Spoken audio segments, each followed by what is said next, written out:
What is up? Happy Halloween! Let me fix the camera here so we are centered up. What is going on, everybody? Hope everyone's having a great Halloween. Ha ha ha ha ha! Woo! Let me fix this mask here so I can keep it on my face for the entirety of the live stream.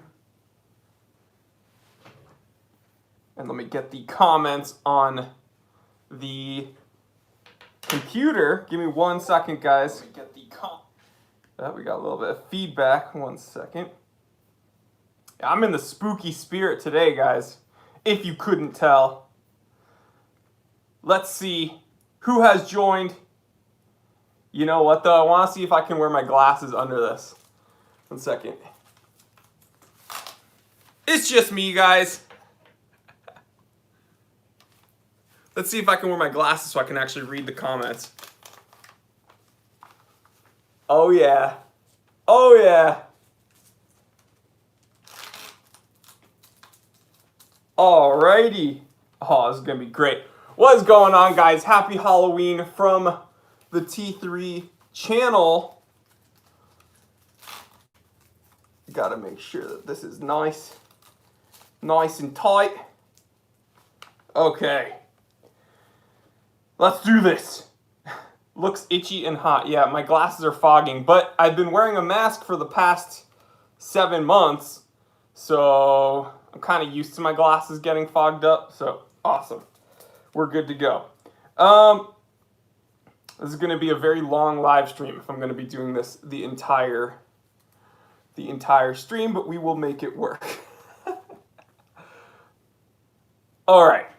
Let's see who's here. Scotty Knuckles says, long time no chat.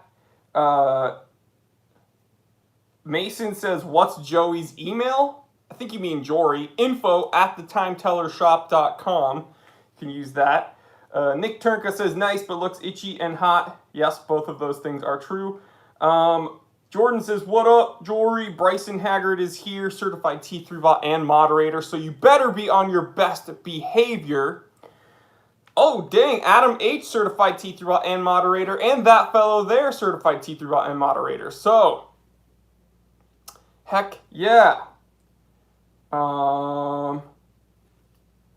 Joel Taborski, I don't smoke. It's Halloween, though, so I'm celebrating Halloween with my bros. Slicey Dicey with the super chat says, but I only came here for your beautiful face and to know if I should pay $400 for a Laurier Neptune 3 new in box. I've never seen one.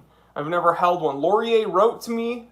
I believe they wrote to me, and they asked if I wanted to review a piece. I said yes, and then they never responded. So I believe that was them. A few companies have done that to me. So I wouldn't know. But, yeah. Nick Turnka says, you should wear the mask while swinging a kettlebell. That would be cool. At least a 70-pounder. That wouldn't be enough for me. All right, let's be straight. I love the look, Jordy. Thank you. My name's Jory. There's no D in my name, unless we're talking about my last name. Dean, certified T3 says, don't be like me and forget to hit the like button when you join the live stream. Yeah!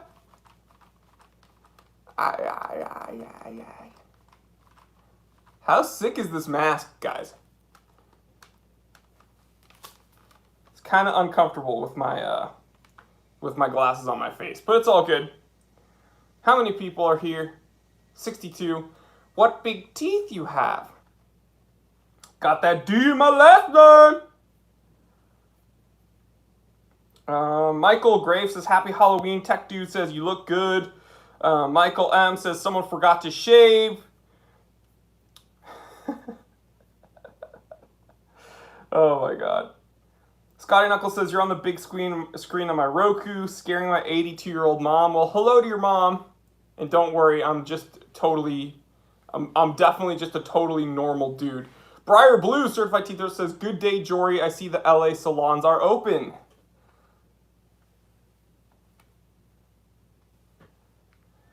A wolf wearing contacts.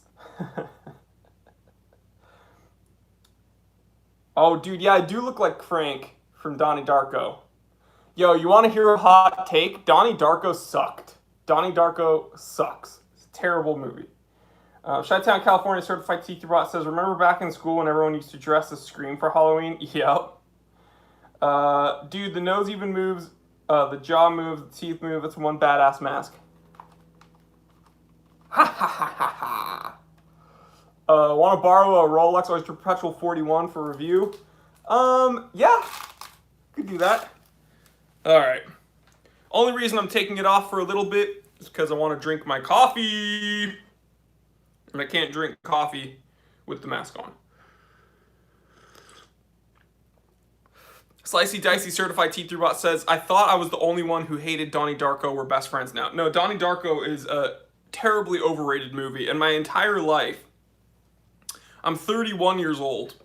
And my entire life, kids that I grew up with would always try to... The enjoyment of Donnie Darko was kind of a way for them to benchmark their intellect. Does that make sense? So all the pseudo-intellectuals would argue the meaning of Donnie Darko, and they would say, oh, it means this. This is what really happened in Donnie Darko. I really enjoyed Donnie Darko because I understood Donnie Darko and you didn't, therefore I'm smarter than you. When in reality, it was just a really bad movie. It's a dumb, bad, overrated movie, period. Donnie Darko is a bad movie. That's it. The Movie Teller, my absolute next channel. Johan Sigfridsson, what's going on, brother? Robert Koss, Certified Teeth Robot, says, what's your gun's measure? They've gotten smaller, thanks to quarantine, but I'm still yoked, so who cares? Chi-Town, California, Certified T3 Bot says, most pseudo-intellectuals usually love bad movies. Ain't that the truth? Simon says, Donnie Darko was very poor. I agree. Yeah. Matt C. also agrees. Ricardo Chaveste says, what do you think about our friend Sean Connery? Rest in peace. Yeah. I mean, he lived a very good, absolutely prolific life. I mean, let's be honest. So, rest in peace. He did a lot unknowingly for the watch world, believe it or not. He was easily my favorite James Bond. I think if I had to rank my favorite James Bonds, it would be Sean Connery, Pierce Brosnan, Daniel Craig, then, believe it or not, Timothy Dalton, then Roger Moore, and then that dude that, like, was only in, like, one or something. He was only, like, in one James Bond or whatever. But I think Roger Moore was the worst, and I think Sean Connery was the best. And Pierce Brosnan, I think it was really great.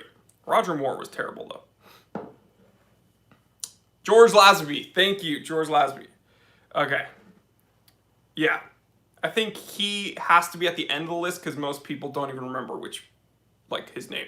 Myself included. Marcel, where's the Casio World Time review? Well, we film a week in advance, and I haven't filmed that review yet, so stay tuned. We have a really cool review coming up on Monday, and I think all of you guys will be very interested. It's a German watch. It is from the Deutschland. People said I don't review enough of German watches, so I'm going to go ahead and review another German watch. Tom Mulrooney says, I never watched Donnie Darko. I've heard it was rubbish. Well, you're absolutely right, Tom. It is rubbish, and you don't need to watch it ever.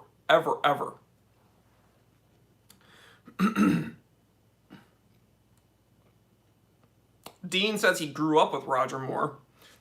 Yeah, but the only claim to fame I would say that Roger Moore has was that he wore a Seiko.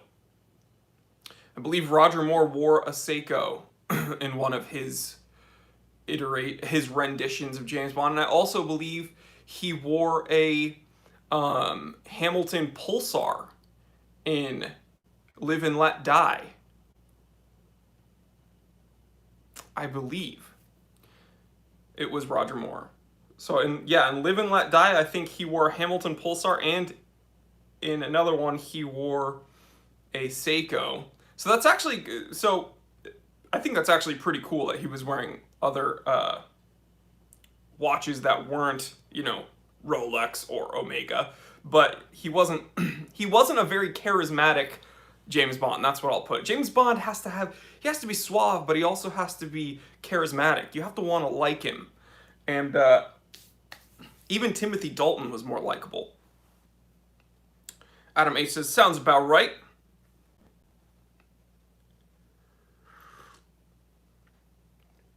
Affordable military watches besides Vostok?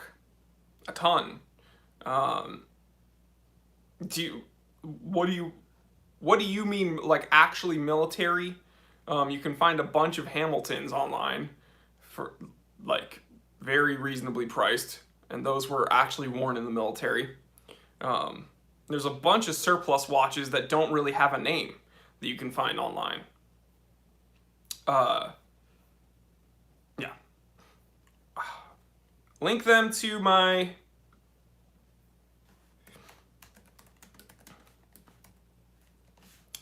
Okay, Stalker in Yale is...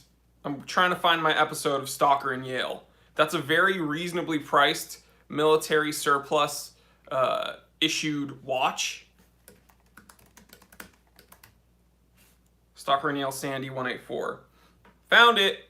Found it! Okay, you want to know one of my favorite military watches? Boom, right here. Right here. Oh, my RZA certified T3 bot from Oklahoma City. My sister. Happy Halloween! Ha ha ha ha! Happy Halloween, Riss. My sister is here. Anyway, I linked that link to my favorite military issued watch if you want to check that review out. It's also quite affordable. Reading comments. Oh, we're at 100 people. Time for a wristwatch check. What are you guys wearing? I'm wearing a Seiko Tuna. I am. Seiko Tuna SBBN 031 on its steel and titanium bracelet. Love this crystal. Check that out. It's a perfect dive watch. Ooh, that fellow there, certified T3 and moderator, is wearing a Seamaster 57, which is actually a watch I really wanted when I first learned about it. I love the patinated hands, broad arrow. It's just one of my favorite iterations of the Speedmaster. It's not really a Speedy Pro because it has automatic movement. One of the 57s does, but it's still a really sick Omega. Adam H is wearing a very cool Christopher Ward Sapphire, which I got to take a look at, and it's a dope watch. Seth my boy Seth Nelson is here on the live stream. What's up, Seth? He says, how's it going? How's it going, dude? Are we gonna play Call of Duty after I finish this live stream? Yo, everyone congratulate my boy Seth. He's a very, very good friend of mine. He just, well, he didn't give birth, but one of my, his wife gave birth. So, not him. He wasn't giving birth. But he just welcomed a daughter into the world. He already has a son, but now he has a daughter. So, congratulations, Mazel tov. Oh my god, I'm so excited, I'm slurring my word. Mazel tov, my friend, and enjoy parenthood once again. We'll drink to that. Molotov, very different than Mazel tov. My tongue is a little bit too big for my mouth today. I don't know what's going on. But congratulations, Seth. People are telling you to, Seth, people are telling you to get her a watch. Seth's actually looking, you know what? Seth's been looking at getting a G-Shock. Everybody, recommend a G-Shock for Seth. Let's see, more questions today. Jordan's wearing a 1969 Tudor Prince Oyster Date, very cool. Nick Turnka's wearing an Islander. Mike's wearing a 92-52 G-Shock. Yay, yay! Mikhail is wearing an Orient Esteem. Oh, one of my good friends, Andy LeBounty, wears an Orient Esteem. He really, really likes it. I actually helped him pick it out. And Seth is friends with Andy. So these people all know each other. Isn't that bizarre? How life works? Ian Dangerously is wearing an Oris 65. Klaas Siersma is wearing a Speedmaster Professional. John Free is certified teeth throughout, is wearing a Glycine Combat. Okay, here's a question I get all the time from Clinton Ing. Is the Hamilton Khaki watch a good buy? Yes, it is. I've reviewed 2 of them and I've owned like 4 of them. So yes, I'm a big Hamilton Khaki fan. Absolutely. Wow. That's Uncle Jory's job to pick out a watch. That's true. But Seth, you have a bunch of recommendations for G-Shocks in this comment section. I don't expect you to read all the comments, so I'll help you pick one out. Opinion on rotary. Well, misery. I've had a rotary watch sent to the office, I believe. I have a huge pile of packages I have to look through. But in one of them should be a rotary watch. And there's going to be an unboxing and review in the next few weeks. So stay tuned to that. Probably coming out in November. What's my opinion on the Bulova hack watch? It's a pretty standard hack watch, right? It's the archetype of a field watch, so I love it. I think it's great. Chi-Town, California, certified teeth rot. Jory, do you think Zins are getting too expensive? Here's my issue with Zin.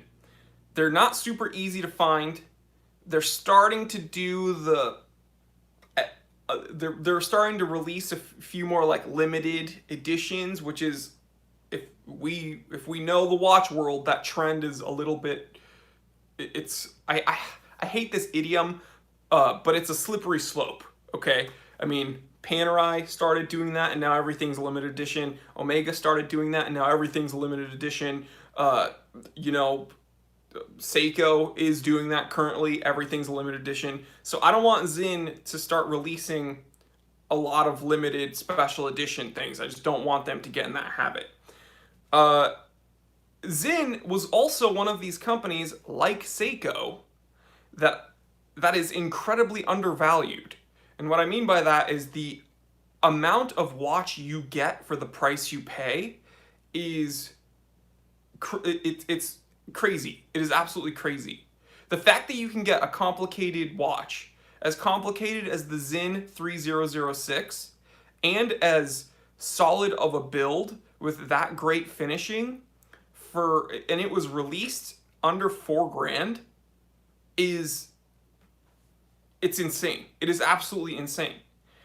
What I will say is that the more these companies become self-aware, the more that they start creeping up their prices as the other companies start creeping up the prices. Because let's be honest, once Seiko starts releasing watches at a higher price point, do you think other companies like Zin are going to look at that and be like, oh, no, they're going to be like, well, if Seiko is releasing watches at a high price point, then we're going to release our watches at a high price point. So, yeah, everything will go up accordingly. Is it worth extra money for a COSC certified watch? That's up to you to decide. I don't think so. I don't think so, if I'm totally honest. Now, that's not to say that watches that hold a COSC certification are bad, because I'm going to be honest, most of my Swiss watches are chronometers. But if that's the only thing that company can hang their hat on, that it has a certification, then no, I don't really care. Shocking, positively shocking. Nick says, thanks, you saved me money. Yeah.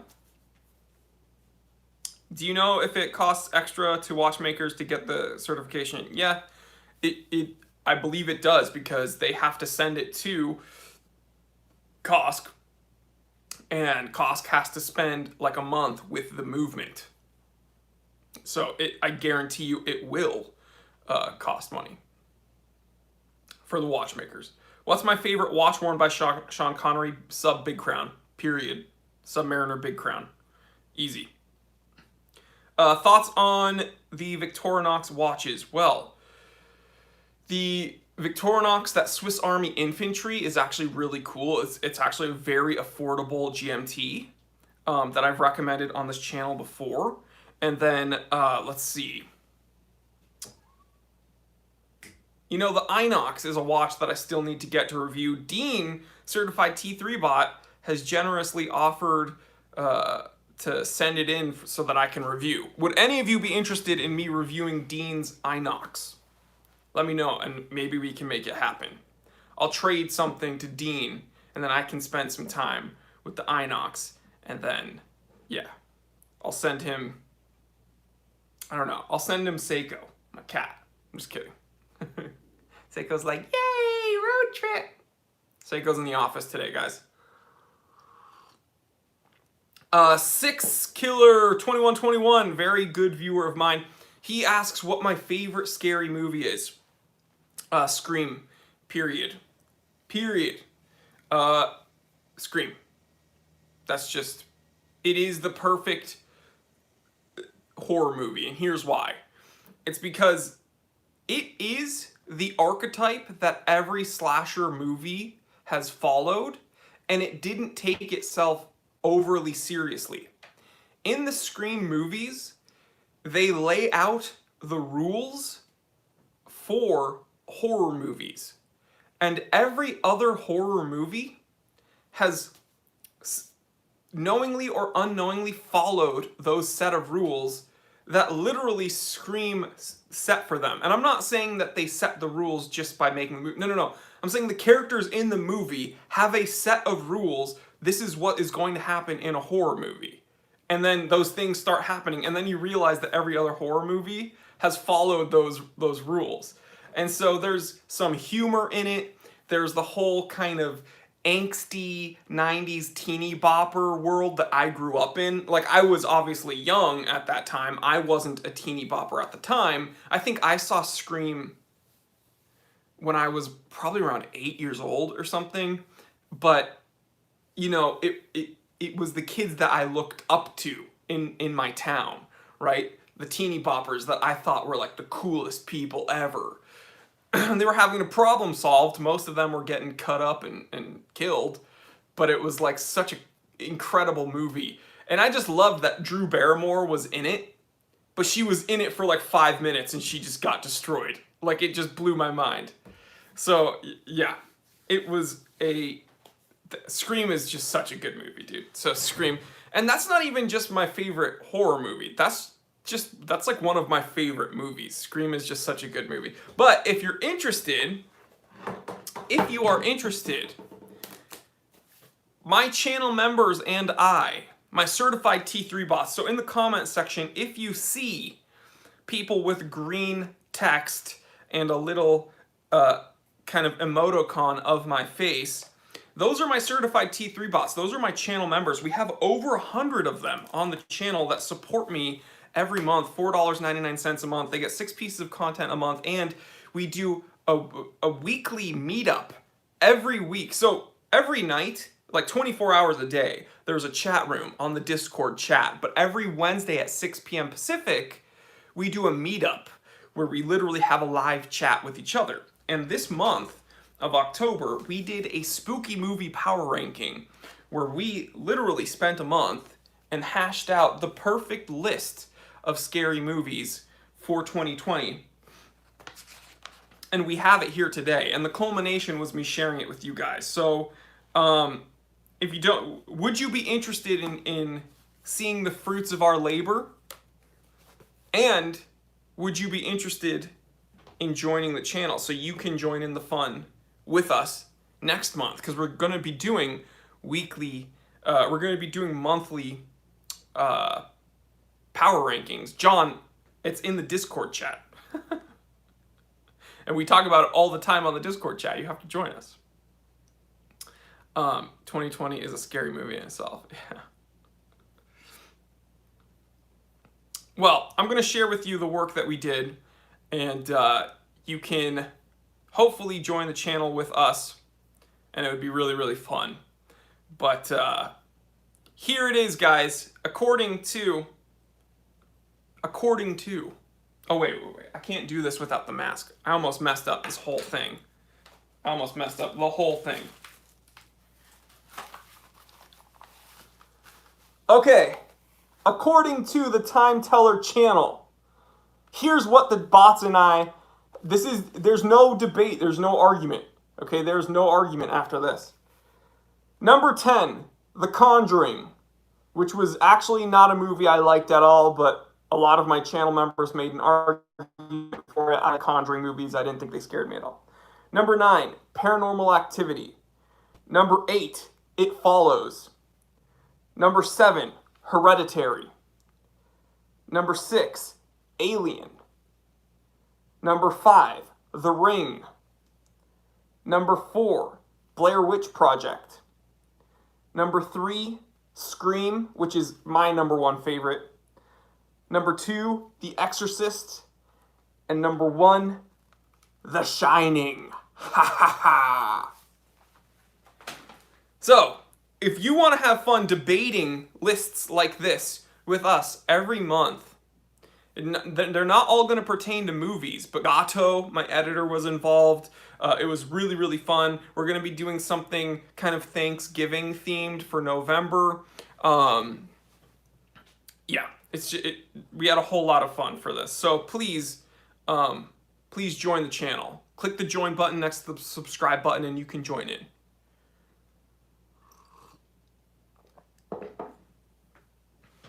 Mind watching Asian scary movie, Jory? Yeah, I watch them a lot. Train to Busan. Let's see, Connie and I just finished The Kingdom, The Grudge, the Japanese version of The Ring, this Japanese horror movie called House, which is just house. It's like a phonetic way of saying house. Yeah, we watch. You understand my girlfriend's Asian, right? Tim 10 Pyrrhic says, Jory, why does almost no one talk about Seiko kinetic movements? I don't know. I think it's kind of ridiculous because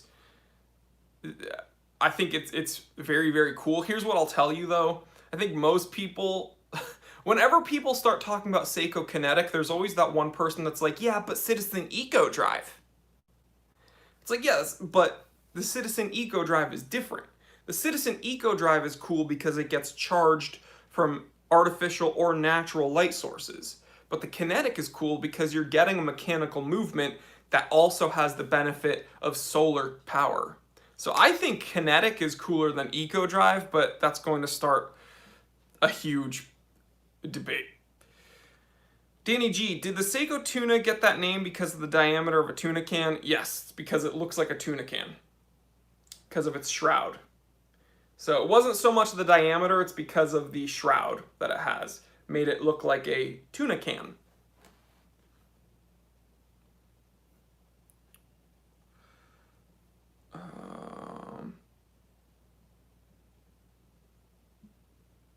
That was a fun question, though. Reading more comments. Oh, Danny, you gotta stop spamming the comment section with that question, though, or else you're gonna get blocked. Milt Garrison, Certified T3 Bot, says, love that tuna, brother. Nicholas Oliphant, who's the man, says, what's up, Joy? Boom, your episode about the funny fakes was awesome. Dab, dab, dab. Yeah, that was a really fun episode to make. I really enjoyed it. Matrix Mirage says, oh, hi, Jory. Great to see you. Well, great to see you. SKX 007 or Turtle, my preference. Well, I own an SKX. But, I mean, the Turtle is more watch, for sure. I would get the Seiko Grenade. which is what people are calling the king turtle. But let's be honest, it looks like Seiko grenade. Favorite Bond watch? Someone already asked me this at the beginning of the stream. It's got to be the Rolex Submariner Big Sub. It's got to. What Grand Seiko model do you think will age the best and grow in value in the next 10, 20 years?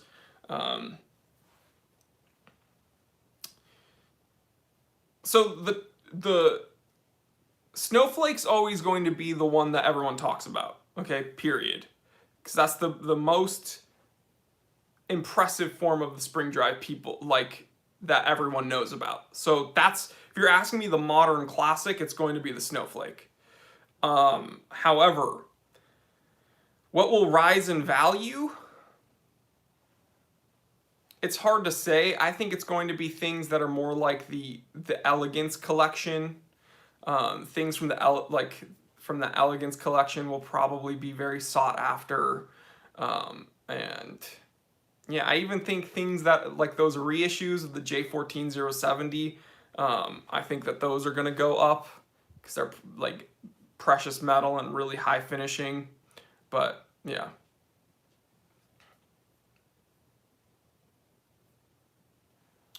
Orient Komatsu is a solid watch, quality and price. Absolutely, I agree. Benjamin, thoughts on Longines compared to Tag? I say they're the same quality aftercare. The difference is that Tag is like ridiculously overpriced and actual garbage. That's a huge diss to Longines to compare them to Tag. Absolutely.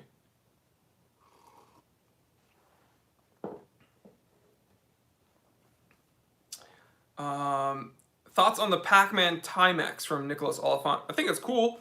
If you're a big fan of Pac-Man, then do it. I was never a huge Pac-Man guy. I mean, I played it, but I wasn't like a huge guy. Do you think Seiko should reissue the Bullhead? No, because if they're gonna reissue it, it's gonna be limited and it's gonna be like $2,000 or more. It's gonna be very expensive if Seiko reissues it. So probably not. I think that you should just get an original one. Why do all reviewers say you don't need a winder as they show 7 of the ones they own? Well, I'm not ever one of them. I'm not one of those reviewers, Shane. I think that watch collectors should use winders, and I've made 2 episodes about why I use winders, so I'm not one of those reviewers. Not sure of which you speak, but I'm actually a large proponent of watch winders because I don't like having to reset all of my watches, especially my complicated ones. I don't like having to reset them because there's actually just as much literature out there that having to reset a complicated watch could be worse for the movement than just allowing it to run healthily. So, yeah. Oh,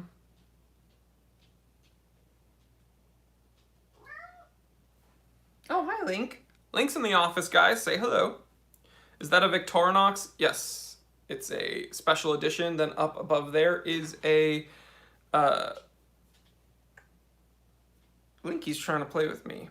It's an Indiana Jones watch up there, and then that's Indiana Jones pocket knife, and then a Victorinox. Swiss Army. Would you buy Tags if they had Seiko prices? No, but Tag does have Seiko movements. Oh, it's true. That in-house chronograph from Tag Heuer was a Seiko movement. So, guys, it's not the price. It's not the price that makes me not want to buy a Tag. It's the fact that Tags are not good watches that I not want to buy Tag. So it's not that Tag makes bad watches for the price. It's that Tag makes bad watches. Period. It's so funny. Everyone that's like a fan of Tag, they try to ask me, they keep trying to change the goalposts. It's like, oh, but would you buy it here? Oh, but would you buy it in this situation? Oh, well, if Thanos snapped his fingers and made every other watch disappear and there was only Tag, would you wear a Tag? It's like, okay, if you're going to manipulate the hypothetical, to make it so I can only wear a tag, then am I gonna have to just say I would buy tag? Do you like Yema watches? Yeah, I do. There was a Yema that I wanted to buy, the Yema Speedgraph. I really, really wanted it. And then they just sent it to me because I said I was about to buy one on a live stream, and then they sent it to me. Actually, it's very funny that you asked me about that because the Yema Speedgraph has an automatic Seiko chronograph movement. You know the difference between Yema and Tag is that Yema, like the first thing it says about on the marketing, like on the website, is about the Seiko movement and about how it's a Seiko movement and how they sourced a very good movement for their watch and that it is a Seiko movement. So how come Yema is okay with saying that, but Tag Heuer apparently is too good to admit that they used a Seiko automatic chronograph movement for their watch, and then they went a step further and claimed that it is in-house. Tag Heuer's just a bunch of liars, dude. I can't respect them for that.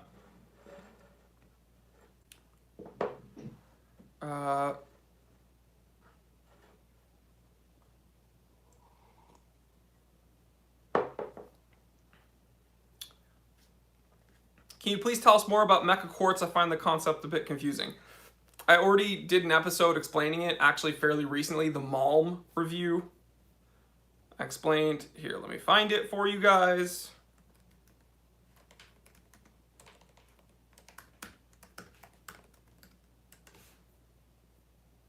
Let me see if I can find my own video.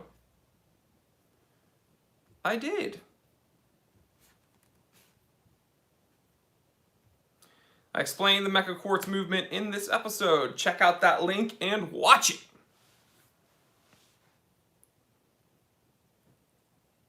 Do I own any stocks in watch companies? No, I don't. I do not care to invest in watch companies. I don't find that interesting. Shaked says, hey Jory, good Shabbos and happy Halloween. Thank you so much. I'm gonna eat a ton of candy tonight. Don't tell my dentist. Shh.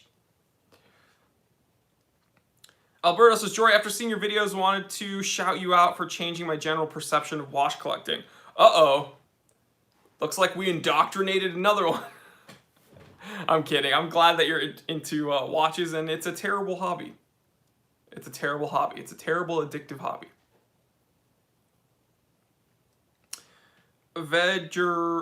Vegero says, sounds like Jory confirmed he's a shareholder with Boulder. I'm not a shareholder. I'm actually literally on the board of directors for Boulder. So I've been very open about that. I'm actually the president of the company. I don't know why people are so confused about that. I am the president of Boulder Supply Company. I've made that very clear. One of us, what do you think? Strapper Blade. Guys, I'm kidding, by the way. People are going to be so confused. Like I just dropped a bomb right now. No. But it's so funny because if you go on like Reddit, and some of the trolls have whole threads about how I'm like the worst person ever and they've never met me in my entire life. But there's like conspiracy theories that I'm like in charge of certain watch companies and I'm like single-handedly manipulating like the world's economy, and which kind of, it's like thin ice to just being straight anti-Semitism, because I'm like, oh, it's because I'm Jewish, right? I'm like, okay, you guys are saying I'm manipulating the world's economy. I live on the dark side of the flat moon. I'm a reptilian. I control all the banks in Hollywood. It's not because I'm the time teller, it's because I'm a Jew. I get it. You guys hate Jews. Fine. Dab. But yeah, I'm not the president of Boulder Supply Company. It's hilarious that I have to say that. Adrian says, what do you think about Bremont? Bremont. They don't do anything that Boulder doesn't do best. For a lot less money. I'm gonna be honest. They're very expensive and I don't quite understand why, but...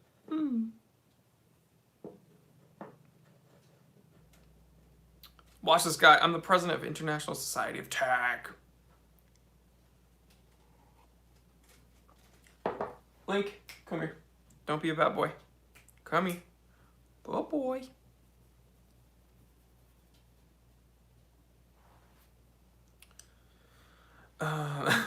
Chi-Town, California, certified teeth robot says, why buy Bromont when you can have Tudor?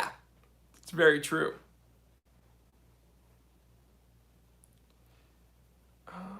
What's the best and worst experience you've had with a brand? Okay, I actually have one. Best experience? When Grand Seiko first opened their boutique here in Beverly Hills, I went and I had the Time Teller channel, but I think I only had a few thousand subscribers. I wasn't like, I wasn't where I am now. I'll put it that way. But I went in and I didn't even need to be like, oh, I have a YouTube channel. No, I just went in as like a normal person, and the people there that were like working the cases, it's a very small boutique, so it's not it's not like one of these large Cartier boutiques or Rolex boutiques or something. Very, very, very small boutique. But I went in and they treated me like a person, which is wild. And they were literally like, oh, how do you know about the company? And I was like, well, I'm just a big fan of Seiko, and Grand Seiko is kind of the pinnacle of finishing. And I think you guys are really underrated and blah, blah, blah.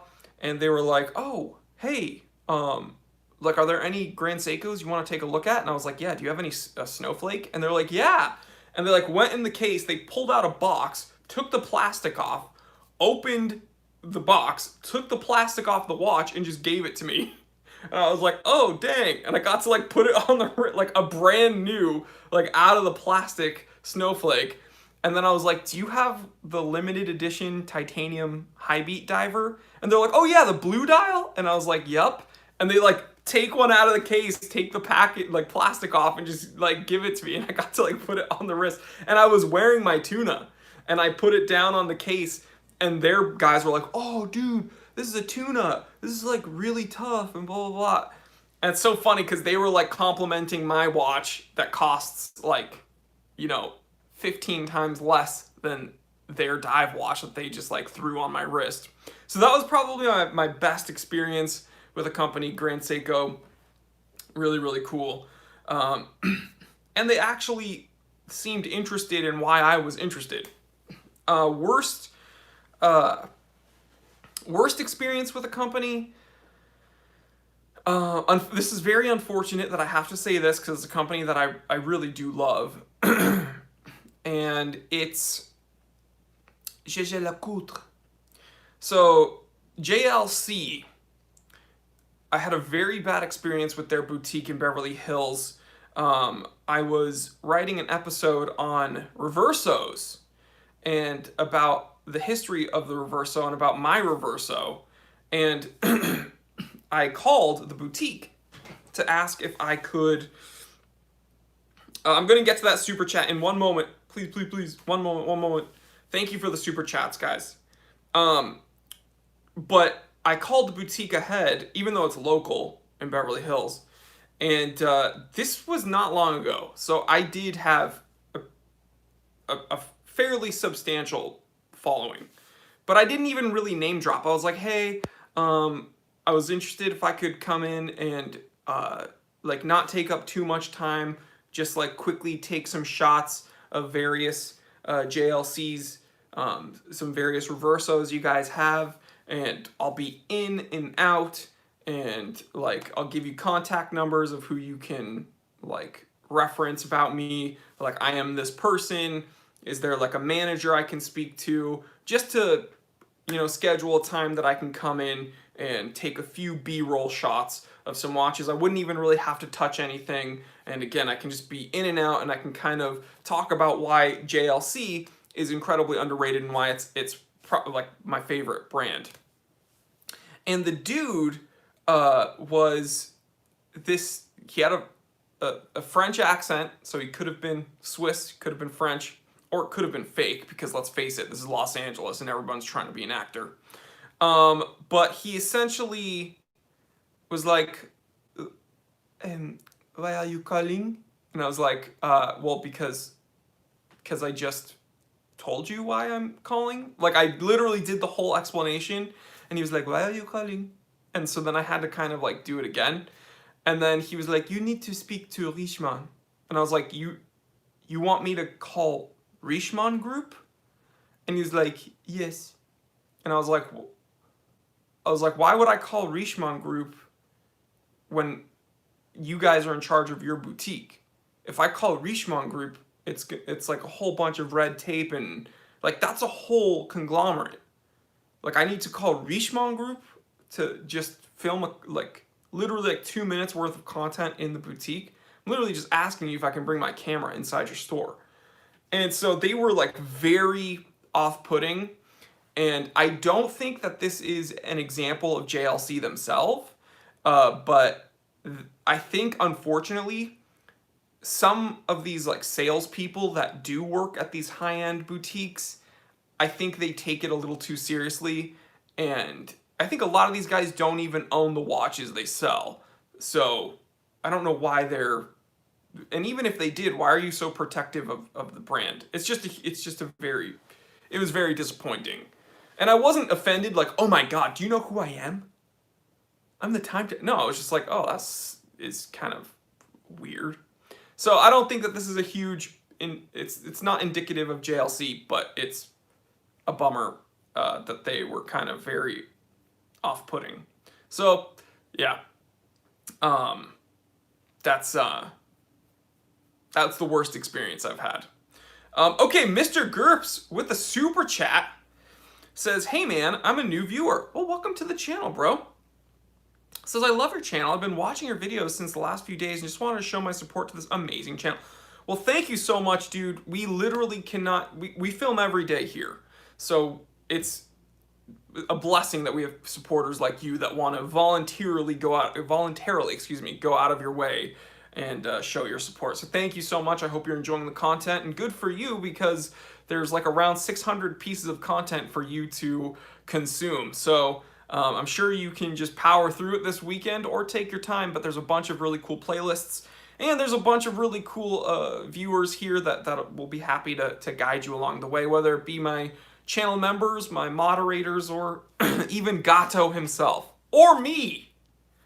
I'll even help guide you through the channel. So welcome to the channel, bro. I think every YouTube channel says this, but I truly do have the best viewers in the world. Nick Turnka says, Jory, there's D-bags everywhere. Ain't it the truth? Everyone's saying happy Halloween. Happy Halloween, guys.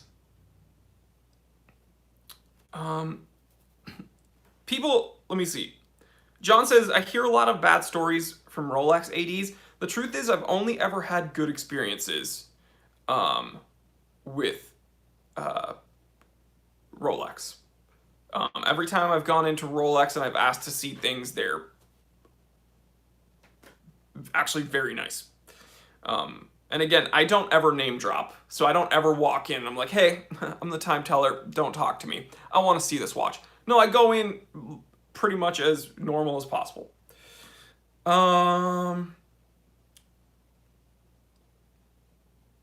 Reading comments. There was an interesting comment that I wanted to read. This is Taco, but do you walk in with a nice watch? Well, I think all my watches are nice, so I guess the answer is yes. I wouldn't own a watch if I didn't think it was nice.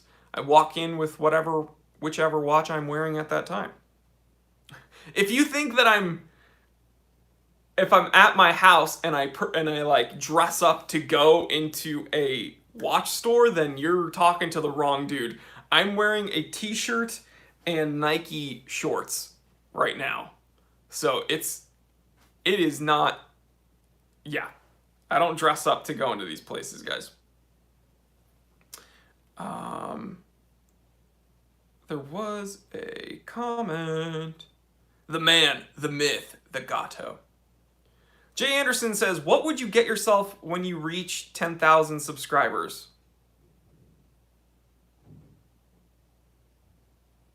I think I have like 139,000 subscribers. I'm a little bit above that, not to brag, but when I reached 10,000 subscribers, don't get me wrong, when I hit 10,000 subscribers, I went bonkers. I think I don't know what I bought myself. Pretty sure I bought myself something, but I have like 139,000, so I'm a little bit above 10,000 right now. Kind of a big deal. People know me. That was a quote from that fellow there. That was not me saying that. This is Taco said, these 39,000 came fast after the 100,000. Good to see you growing faster. Thank you so much, man. Can't do it without you guys. Like, seriously.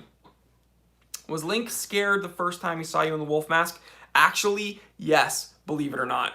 When I first got that mask, which was a few years ago, I wore it and Link didn't know who I was until he smelled me, and then he was like purring. He was like, so then he figured it out. But when he first saw me, he wasn't totally aware. Linky, come here, say hello. Oh, who's a good boy? Who's a good boy? Yeah, happy Halloween. Happy Halloween to Linky. Or one say happy Halloween, Linky.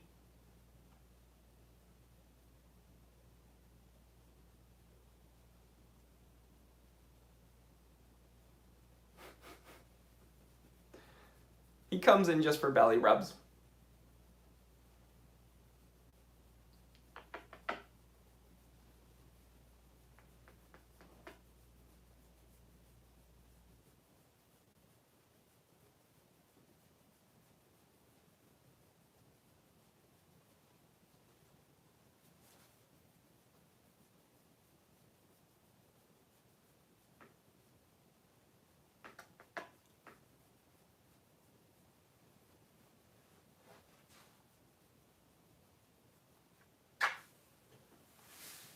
All right, Linky time.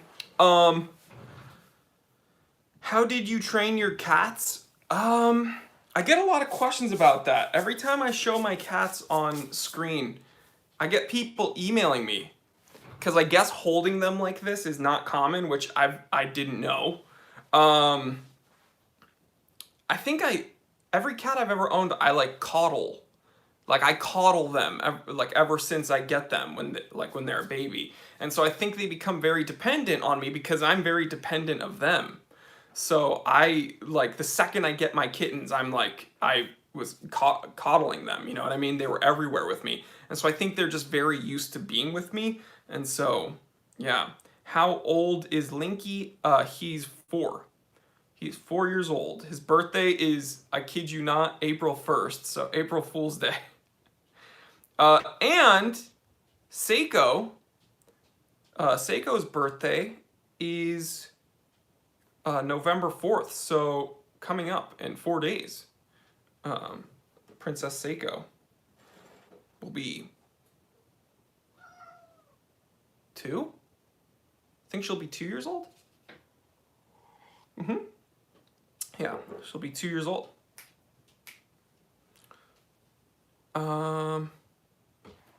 Where's Linky's watch and what would it be? I think he'd wear an Alpinist, if I'm totally honest, because he likes to go and explore and be naughty.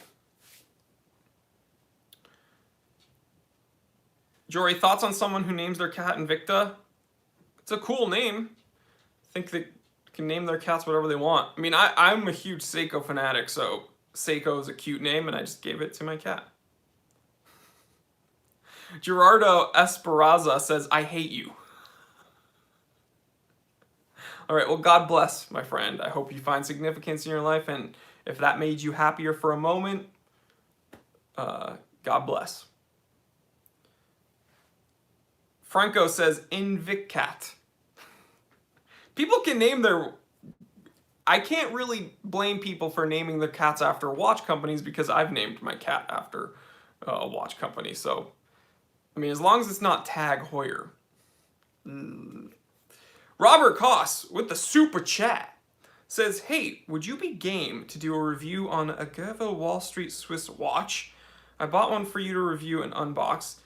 If you are game, what do I need to do to make this happen? Email info@thetimetellershop.com. info@thetimetellershop.com. We'll go ahead and send you the P.O. box address, and you can send it over to me, and then I will gladly review it. Thank you. Linky, come here.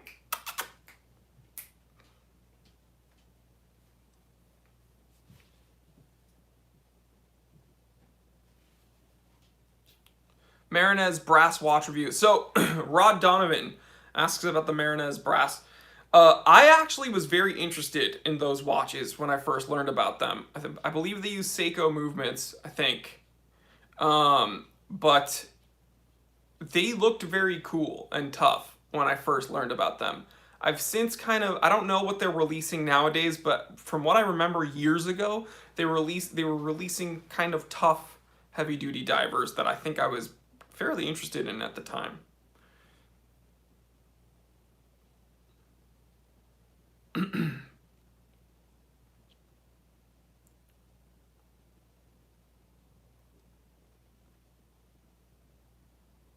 Benjamin, which watch channels do I watch? Gotta love Just One More Watch. Gotta love Bark and Jack, Teddy Baltazar, Swiss Watch Gang. These are all my friends. Federico, who I hate. I hate Federico.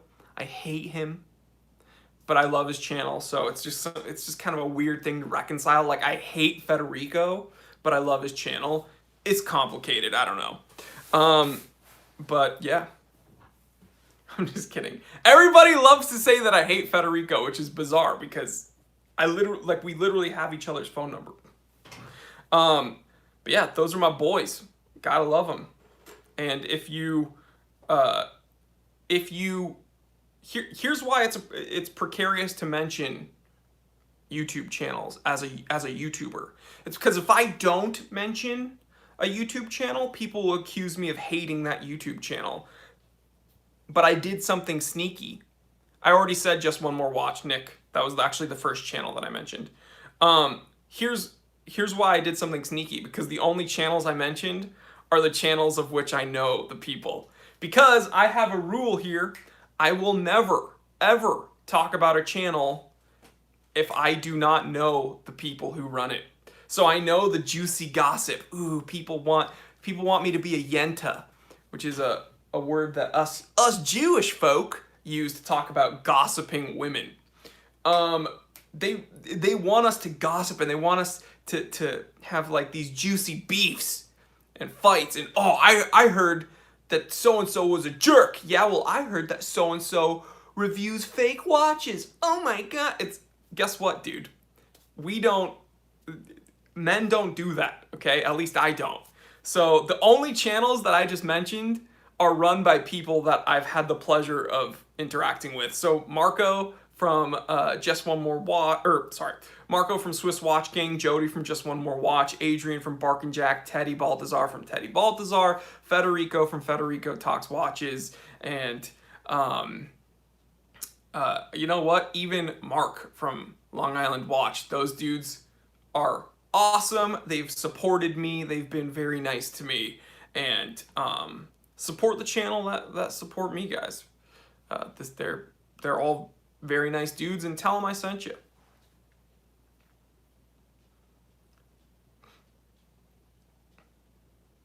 Actually, you know what? I'm going to tell you a funny story. One of the watches that I reviewed for Micro Brand Monday, it was sent to me from Jody from Just One More Watch. He just sent me, well, he didn't just send me, it was like a month ago, but he sent me a watch that he reviewed, and so then I reviewed it. And what's hilarious is literally yesterday I filmed a review for Micro Brand Monday, and in like the order sheet, I have to go send it to Jody. So we all help each other, guys. Like, we're all helping each other.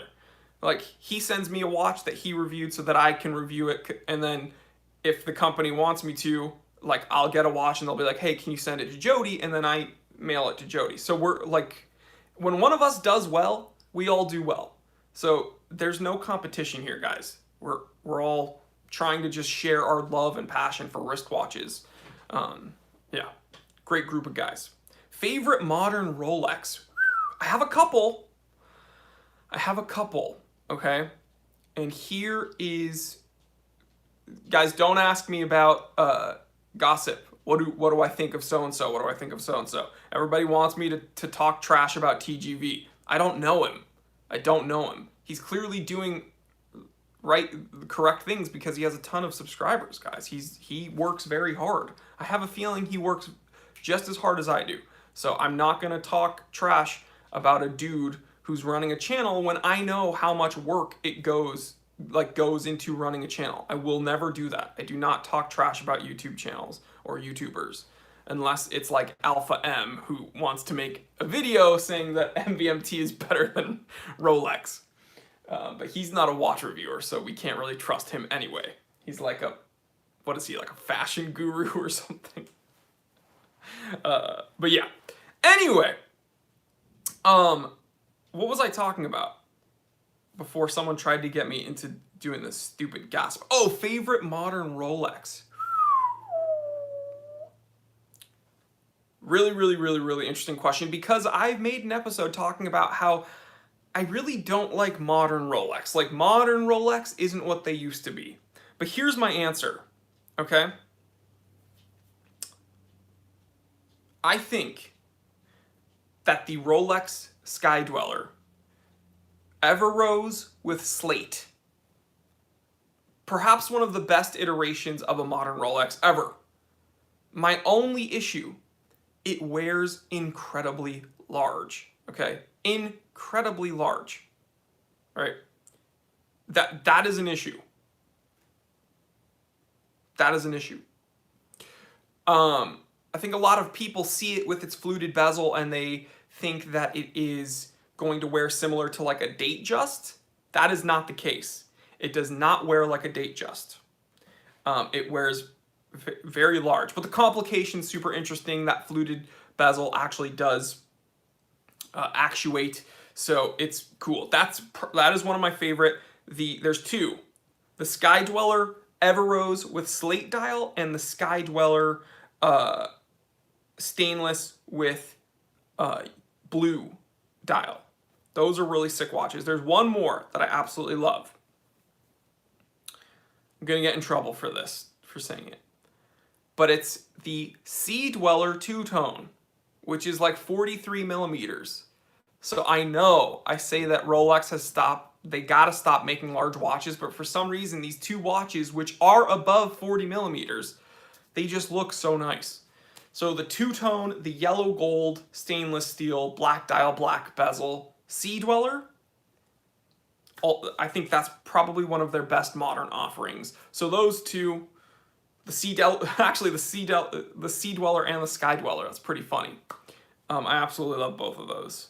So yeah, those are my two favorite modern Rolexes.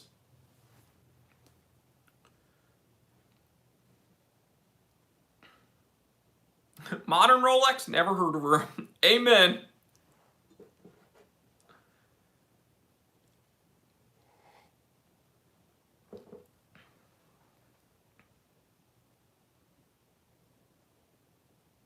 Ooh, my God. People love Cellini. No. Milt Garrison, certified T3 Rotten, says, and speaking of Micro Brand Monday, thank you once again for the Par Weber. I absolutely love this watch. Thank you for supporting the channel, dude. Really appreciate it. Hope you're enjoying it. It's a badass watch. I don't care what anybody says. It was a badass watch. Perry, do you think Rolex will change Explorer 2 next year? I thought they were going to do it this year, but COVID put a wrench in everything. I think they have to because of the anniversary. I think Rolex needs to do something with the Explorer 2. We'll see. Yeah. Taco makes a very good point. He says, if you can afford a Cellini, just get a JLC. Amen. Thank you. Couldn't have put it better myself. That fellow there, certified Teeth Russ, says, Jory, if you could create a candy bar, what would you name it and what would you put into it? There will never be a candy bar better than a Crunch bar. Period. Crunch bars have been my favorite since I was little, and there's only one candy bar, in my opinion, that I think is better than the Crunch bar, and it's known as the Sky Bar. Skybar.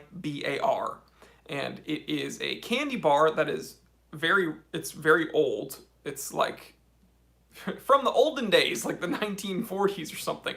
It's like a vintage candy bar. It's been around forever. But each square has like 5 squares. Each square of milk chocolate is filled with, one is filled with fudge, one is filled with like cream, like fluff, one is filled with peanut butter, one is filled with caramel, and I think there's one other. But the Sky Bar is, dude, so good. So good. There might be 4 flavors, yeah. But that was my favorite ever since I was little, and the Crunch Bar was my favorite ever since I was little. So, Ofex says, you like vintage so much you eat vintage food. That's really funny, actually. I knew I was going to get in trouble for that. Jory, have I watched The Mandalorian? I have not. Too busy. I'm too busy. When's the next restock? This week. We have like 7 watches coming to the store, and some of them might surprise you. Very excited.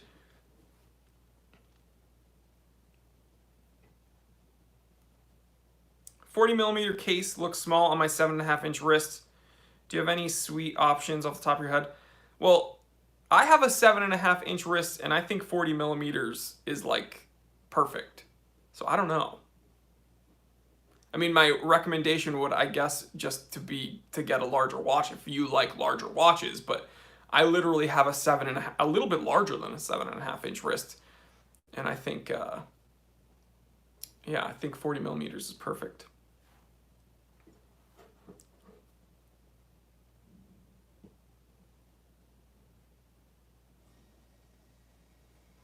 Fudge, caramel, vanilla cream, peanut butter. Thank you, Chi-Town. Absolutely right. That is my favorite. That and a Crunch Bar favorite. What you gonna have? A vintage Invicta? 6 Killer. I've already had a vintage Invicta. I had a vintage Sealand chronograph, Landron 48, which was a company that turned into Invicta. So all jokes aside, vintage Invicta is great. I love vintage Invicta. The reason I hate Invicta nowadays is because they just took the name and they made it into a terrible junk watch company. The original Invictas were incredible, and I made a video about that.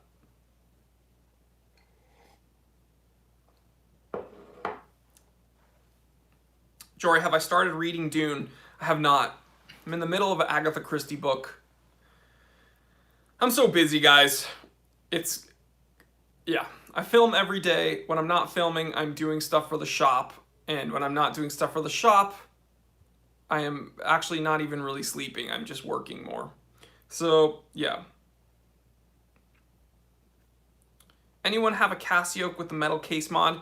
One of my friends does, and he really likes it. And I got to wear it, and it's actually not bad.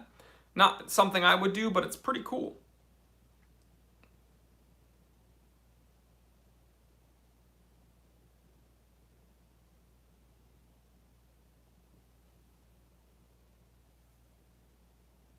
I do need to read Dune. And you know what's actually funny, though, about reading Dune is that I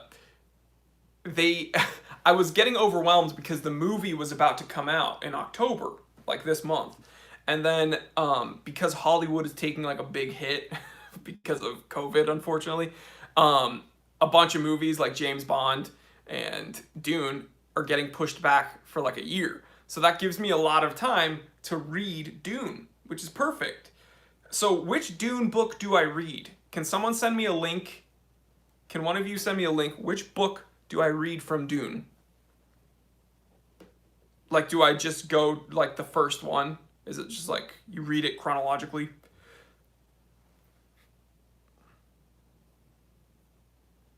Okay, John says the first one. All right, perfect. That's easy. Some books, they're like, oh no, you have to read this one first because then that'll help you understand this one, and then you actually jump a book to this one, blah blah blah. But okay. Jory, do you like wasabi with sushi? Yes.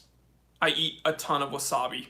Connie thinks I'm like, something's wrong with me because like even real wasabi doesn't affect me terribly for some reason. I don't like capsaicin spice, like from chilies. I'm not as good like as with her. Connie can eat like Szechuan numbing spice. She can eat like anything high capsaicin. Connie can eat it and it doesn't even affect her at all. She'll just keep eating it and she'll be like, "Ooh, I'm sweating a little bit." And I'm like, "Where?" And she'll just keep eating and it doesn't affect her at all. But me, I'm like, I have to go like very slow. I'm like, and I'm like drenched. But wasabi is the opposite. She can only handle like a little bit of wasabi and she's like, but for me, for some reason, wasabi just doesn't affect me at all. So I'm just like eating large dollops of it and it's not affecting me. I don't know what's wrong with me. Did Oris mess up putting a new movement in the Aquas? No. I think that was really smart of them.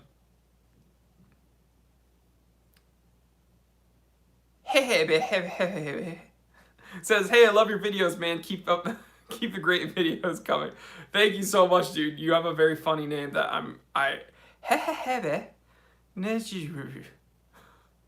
I wish I could pronounce your name properly.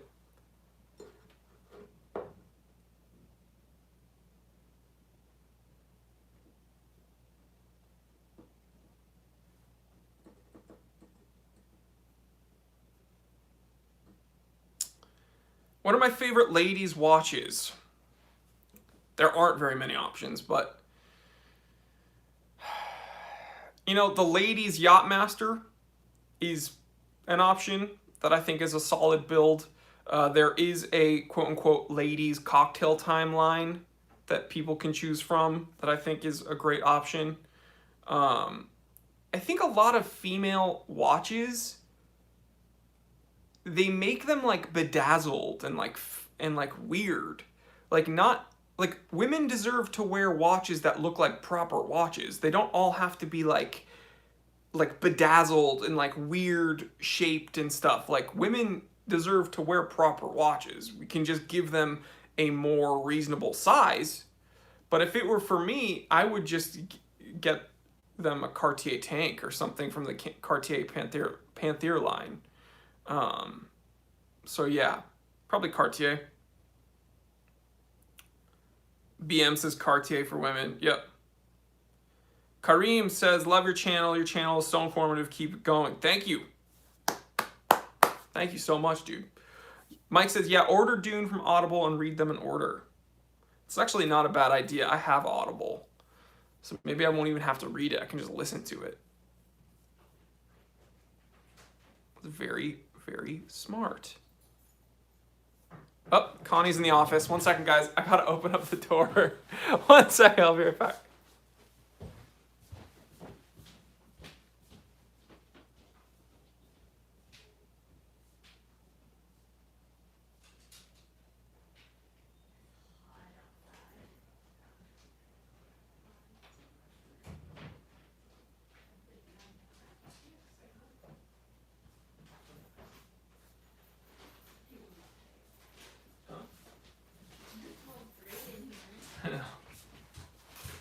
Did you guys behave?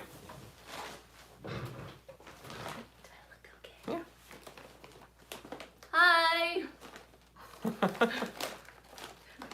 She brought snacks. What's going on, guys? John says hi. Robert says hi. Owner says hi. Tej Rahel says hi ho. Don says hi. Adam H says Connie, ooh, snacks. AJW says, by the way, you're genuinely my favorite channel on YouTube right now. John says, whoa, hot babe alert. Connie, come say hi again.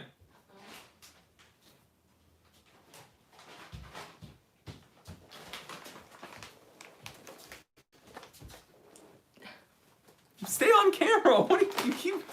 They're just seeing the bag of chips. happened to this bag of chips? It's very good. Boop. Oh, the two cats hear a plastic bag and they're like, snacks? All right, guys. Now it's going to be a mukbang.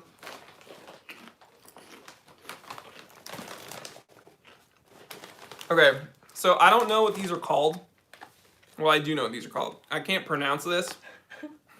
You can't read it, you mean? Yeah, well, I can't read it because it's in Korean. It's Japanese. This is Korean. This is Japanese. That's Japanese. This has circles. No, that's Japanese. Okay, it's both Japanese, I guess. But I thought Kalbi was a Korean company. It's from Japan. Oh, okay. And it's seaweed and salt, which is my favorite. If you guys don't have an Asian market by you, then that's delicious. Someone who's Japanese, tell me what it says. These are so good.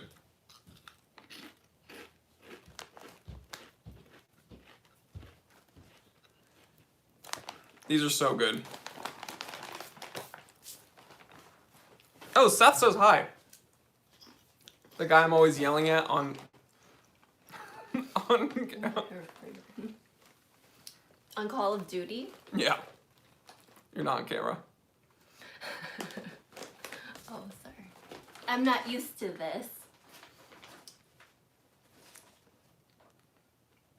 Value pack. Heck yeah.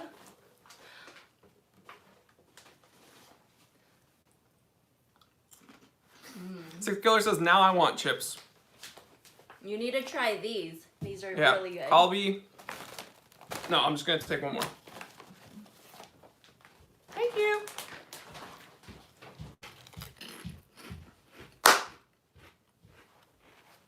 Danwa Z says, hello, Connie.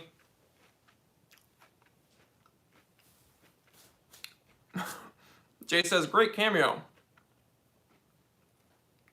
The one benefit of living in Los Angeles is that there's a ton of very culturally diverse markets. So there's like a plethora of Asian markets. So I live very close to a Japanese market, an Indian market, a bunch of Chinese markets, Korean markets. So yeah, I apologize for misnaming that language. Typically I'm pretty good about it because Connie's Asian, but typically when there's like circles and characters, I just assume that it's Korean because I can't read it anyway, but that was Japanese. So we always get like Japanese snacks and Chinese snacks, and let me be honest, I love me some Lay's barbecue chips. Let me be clear, Lay's barbecue, oh boy, that's some good eats. But the Asians know their snacks, dude. The Asians know their chips. I'm not kidding. So I thought Lay's and like Doritos were good. Some of these, like, you can get yourself in trouble going into an Asian market and getting chips. Like, These are really good too. those are super too hot. spicy, but very delicious. These are too hot for me. He's kind of burned my tongue, but I like it. Yeah. Let's see. Matt B says, I keep forgetting Jory's really from Kentucky. But yeah. Reading comments. I've never been more jealous of you, Jory.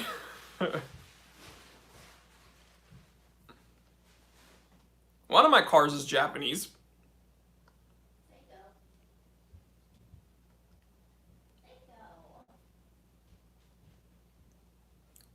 Mikola, I bring Lincoln Seiko with me. That's how dependent of them, dependent of me they are.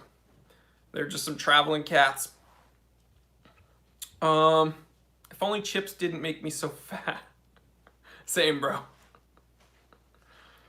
Connie loves durian. I hate durian. I don't know who smelled that and decided it was good to eat. I do not like durian. I love Takis.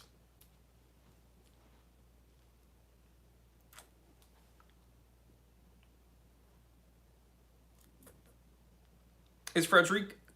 I personally wouldn't buy a quartz Frederic Constant. Ultimate dream car, a 911 RS America, 1993, Guards red. That would be, but the prices on it are going up, so, and it's really hard to find one slick top, no sunroof, so.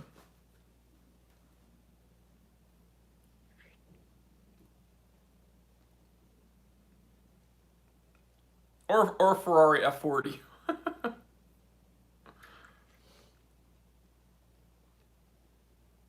Salt and vinegar chips are delicious. Absolutely.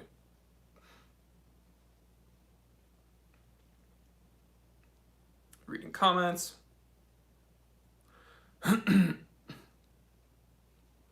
Oh my gosh, Roar of the Tiger. We love shrimp chips, dude. We absolutely love shrimp chips. Peter, congratulations on buying those iconic Sarbs. Gotta love the Sarbo 17. Dean says, vehicle question. Have you seen the early reviews of the new GMC Hummer EV? It's a little too out there for me, man. It's a little too ugly out there, space age. Like, we get it. You guys all want to be Tesla. It's just, no. Hummers are supposed to be diesel, and they're supposed to be guzzlers, okay? That's it. Do I like seaweed crisps? Yes. Eat those a lot as well. Delicious. Cars and watches, Porsche are awesome cars, right? The best. Have one right here. Elote! We have an elote, man, that comes, it's actually a woman, but she comes around my street and she honks a horn. So when I'm working here in the afternoon, I hear her honking a horn, and then you can go out and you can get elote, which is dope.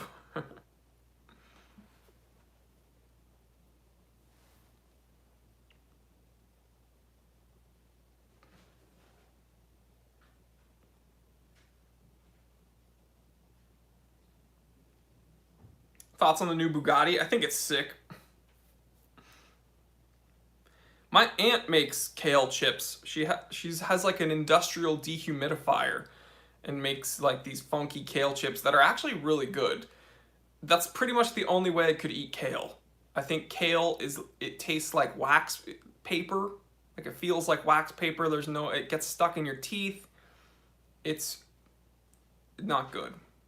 Not a fan of kale. But kale chips, fine by me. But guys, we've been here for 82 minutes, and we're gonna wrap this up. Hope everyone has a great Halloween. I know there's not much to do because of the way the world is right now, but there's ways of enjoying it. Maybe order a pizza, stay in. Maybe, you know what, go to Target and find some candy that's gonna start being discounted. Go to your CVS, maybe get some candy they're already discounting. And just hang out inside, watch a scary movie marathon. That's what I'm going to do. Connie and I are just going to probably watch some scary movies, eat some food, and just chill. So just know that Connie and I, we're thinking of you wherever you are. Hope that you have a great time. I know that I'm opinionated and I'm loud and I'm boisterous, but this channel, I want everybody to come here and just have a good time, and we can all laugh about watches and share our own opinions on things. And this live stream really is valuable to me because it's so fun. People want a gun show, bang, bang, bang. Still huge, guys. Thank you for the compliments on my haircut. I really do appreciate it. Seijo says, love your channel, bro. Hope you live forever. Thank you so much. L'chaim, to life, L'chaim. And Connie is bringing me some candy from Connie and I to you, which is our two favorites of these little candies, which are these. These Reese's Outrageous with the Reese's Pieces inside of it. So good. And these Reese's Bats are Connie's favorite. That's the best one. It has... Tell them. This has the most amount of peanut butter. So that's why that's Connie's favorite. Yeah, I love peanut butter. Oh. Well, guys, thank you for hanging out with us. We're going to grab some food, hang out. Happy Halloween. Happy Halloween.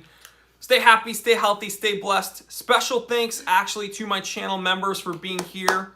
Round of applause to them. Special thanks to my moderators for hanging out with me. Can't do these live streams without my moderators, keeping everything in check. Special thanks to my viewers. We had around a couple hundred of them today.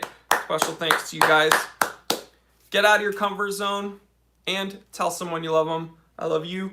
I love you. And I will see you on the Monday episode. Bye, guys. Bye. Oh, wait. I'm Jory Goodman, the time teller. And always remember, I didn't invent time. I just tell it. L'chaim. Happy Halloween.